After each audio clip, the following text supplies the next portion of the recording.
Hello guys, तपाईँले देख्न सक्नुहुनेछ आज यहाँनिर मैले बनाउँदै गुन्द्रुक अचार गुन्द्रुक अचार दामी बनाएको छ। तपाईँले हेर्न सक्नुहुनेछ। यहाँ त्यो पनि फोनमा बुकमा हेर्न सक्नुहुनेछ है। कसो भयो सबैजनाले कमेन्ट गरिदिनु होला, लाइक पनि गरिदिनु होला, सेयर पनि गरिदिनु होला। अब उतै जानुभयो, अब म पनि पछि जानुपर्ने हुन्छ। हाम्रो कान्छी यता चाहिँ नाम खानुहुँदैछ ससुरा ज्यू, यता चाहिँ जेठानी ज्यू कराईमा मुखबाङ गर्नुहुँदो रहेछ। दुईजना बाउ छोरा त आएकै छैन रहेछ। नपक्र पक्र म तेल हाल्छु खान्छे। यहाँ अब तपाईँले देख्न सक्नुहुनेछ तेल हाल्यो भने मात्रै टेस्टको अचारको टेस्ट आउँछ। किन हाम्रो त जोक छ, तपाईँले देख्न सक्नुहुन्छ तेल पनि छैन, खानुहुन्छ यस्तो छ। अब तपाईँले गरिब बनाएर हाम्रो देख्न सक्नुहुनेछ।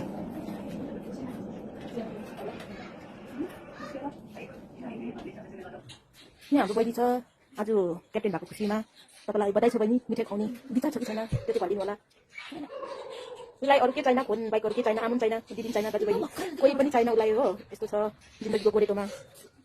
हेर गुन्द्रुक बनाउने अचार बनाउने मान्छे हराएर हराएर यहाँ पचिन्दा भयो। यो तपाईँहरूले देख्न सक्नुहुन्छ बेलुकाको भात। हाम्रो चाहिँ भात भन्ने स्टाइल छ कि माम भन्ने आदत छैन हो। तपाईँले देख्न सक्नुहुन्छ यहाँ पनि डम्बुल भात छ। यत्रो उपरमा यति कचर त्यो यो किनेको अचार तपाईँले देख्न सक्नुहुन्छ। अनि यो टेस्ट गरेर कस्तो भयो टेस्ट गर्नु पऱ्यो।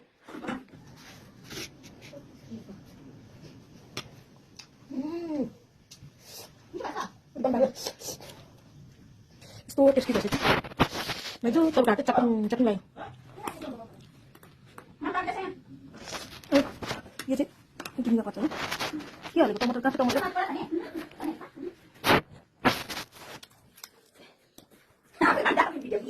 त्यो चाहिँ खालि इभिनिङ नाइटमा चाहिँ उसको वक हुन्छ, यस्तो एक्सर्साइज के केमा तिम्रो गाला यत्रो धप्यो। घिउ सिमी चाहिँ घिउ सिमी चाहिँ आज सृष्टिका भन्ने बहिनीले ल्याएको आमा चाहिँ साह्रो मन पराउँछ कि। अनि घिउ सिमी तपाईँले देख्न सक्नुहुनेछ। झिङ्गे